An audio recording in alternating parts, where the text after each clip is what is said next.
ಸಾಹೇಬರಿಗೆ ಸಚಿವ ಸ್ಥಾನ ಕೊಡ್ಬೇಕಂತಿರೋ, ಪ್ರಸಾದ್ ಅವ್ರಿಗೆ ಕೊಡ್ಬೇಕಂತಿರೋ, ಕೋನ್ ರೆಡ್ಡಿ ಅವ್ರಿಗೆ ಕೊಡ್ಬೇಕಂತಿರೋ? ಸರ್ ನಾನು ಹೇಳೋದಂದರೆ ಕೋನ್ ರೆಡ್ಡಿ ಸರ್ ಆಗಿರ್ಬೋದು, ನಮ್ಮ ಲಾಡ್ ಸರ್ ಆಗಿರ್ಬೋದು, ಅಥವಾ ನಮ್ಮ ಅಬ್ಬಯ್ಯ ಸರ್ ಆಗಿರ್ಬೋದು, ಎಲ್ಲರೂ ನಮ್ಮ ಪಕ್ಷದವರು. ಯಾರಿಗೆ ಕೊಟ್ಟರು ನಮಗೆ ಸಂತೋಷ. ಈಗ ನಾನು ಲಾಡ್ ಸರ್ ಬಗ್ಗೆ ಹೇಳಬೇಕಂದ್ರೆ, ಈ ಮೊದಲು ಅವರು ಸಚಿವರಾಗಿದ್ದಾಗ ಯಾವ ಥರ ಕೆಲಸ ಮಾಡಿದ್ದಾರೆ, ನಮ್ಮ ಜಿಲ್ಲಾ ಉಸ್ತುವಾರಿ ಆದಾಗ ಯಾವ ಥರ ಕೆಲಸ ಮಾಡಿದ್ದಾರೆ ಅದನ್ನು ಕೂಡ ನಾವು ನೋಡಿದ್ದೇವೆ.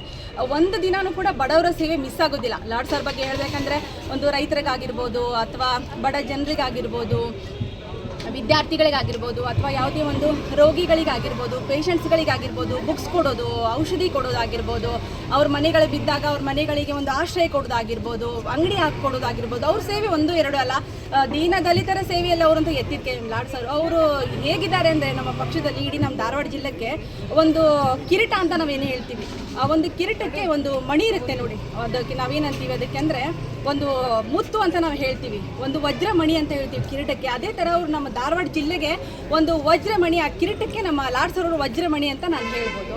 ಅವ್ರಿಗೆ ಕೊಟ್ಟರು ಸಂತೋಷ, ನಮ್ಮ ಅಬ್ಬಯ್ಯ ಸರ್ ಕೊಟ್ಟರು ಸಂತೋಷ, ನಮ್ಮ ಕೋನ್ ರೆಡ್ಡಿ ಸರ್ ಕೊಟ್ಟರು ಸಂತೋಷ. ನಮ್ಮ ನಾಯಕರು ಎಲ್ಲರೂ ಭಾಳ ಹಿರಿಯರು ಈ ಒಂದು ಸೇವೆಯಲ್ಲಿ. ಅವರ ಸೇವೆ ನಾವು ನೋಡ್ಕೊತ ಬಂದಿದ್ದೀವಿ. ಹೆಚ್ಚು ಅವ್ರು ಇನ್ನೂ ಬೆಳೀಲಿ ಅಂತ ಮಾತ್ರ ನಾವು ಬಯಸ್ತೀವಿ. ಯಾರಿಗೆ ಕೊಟ್ಟರು ನಮಗೆ ಸಂತೋಷ. ಈಗ ಆಲ್ರೆಡಿ ಒಂದು ಲೀಸ್ಟ್ ರೆಡಿ ಆಗೈತಿ, ಅದರೊಳಗಡೆ ಇಬ್ಬರು ನೀವು ಹೇಳ್ತಾರೋ ಇಬ್ಬರು ಹೆಸರು ಇಲ್ಲ.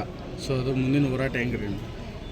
ಹೋರಾಟ ಅನ್ನೋದಕ್ಕಿಂತ ನಾವು ಯಾವತ್ತೂ ಅವ್ರ ಜೊತೆ ಇದ್ದೇ ಇದ್ದೀವಿ. ನಮ್ಮ ಪಕ್ಷ ಯಾವತ್ತೂ ಒಂದು ಸೇವೆಗಾಗಿರುವಂಥ ಪಕ್ಷ, ಸ್ಥಾನಮಾನಕ್ಕೆ ಹೊಡೆದಾಡ್ಕೊಳ್ಳುವಂಥ ಪಕ್ಷ ನಮ್ದಲ್ಲ.